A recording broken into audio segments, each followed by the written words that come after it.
The Bible tells us here in Proverbs chapter 3, verse 27 and 28, it says, "Do not withhold good from those to whom it is due, when it is in your power to do it. Do not say to your neighbor, go and come back, and tomorrow I will give it to them." So, to those of whom it is due, to those of whom it is due to receive good, to receive blessings, to receive honor, when it is in our power to do so, we're to do good for them. So not to tell them, come back tomorrow, I'm going to do good for you tomorrow. Well, tomorrow might not come. If you have it within your power to do good for an individual, then you need to do good for that individual right then and there when it is in your power to do so. Don't wait for that opportune time when you have the means, when you have the ability, when you have the availability, and they're in your presence, or you have whatever it is, that to do good to them. Now is the opportune time. You may not have another time to do so. And so the Bible is talking here about your neighbor. And so when we begin to think about the neighbor, who is the neighbor? Well, Jesus told us who the neighbor was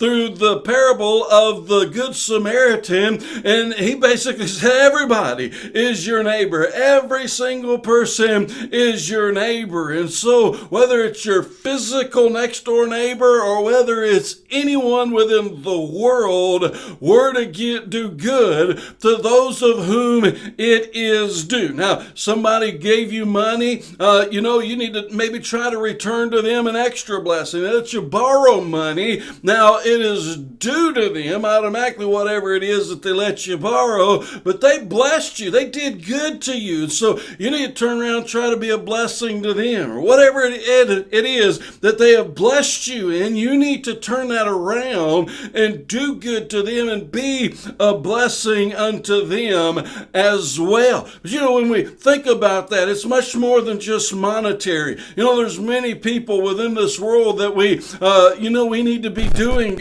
good for, and we need to be doing good to and towards, and we look at them and by who they are and the things that they've done within their life, we recognize that they deserve that good. We look at veterans, and those veterans need and deserve that respect. And so we look at police officers as well. It disgusts me, and outright disgusts me, the way people are treating our police officers today. Are there bad police officers out there? Sure there are. There's a handful of them. But friends, the bulk of our police officers are good, and they deserve our respect. They deserve your respect. It doesn't matter if they're pulling you over and writing you a ticket right then and there. They deserve that respect. All people in authority deserve that respect. We need to know that. We've lost that in our society today, and we need to not only know that for ourselves, we need to be teaching it and ingraining that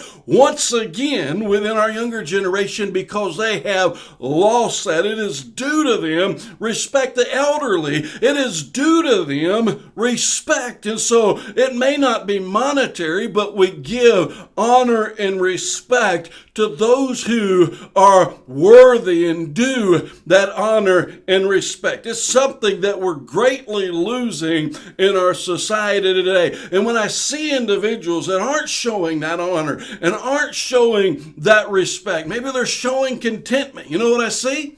I'm not trying to be ugly. I'm just stating a fact. You know what I see? I see a fool. That's a fool. You're a fool when you act like that. You're acting foolishly, and it's going to come back against you. So don't be a fool. Be a wise person. Be a wise man, a wise woman, especially if you're a Christian. You need to walk in wisdom and give good to those of whom it is due.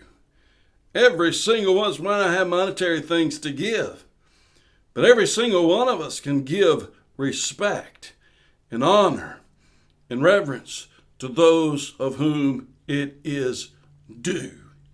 And if you're a Christian, you're obligated to give that honor and respect to those of whom it is due.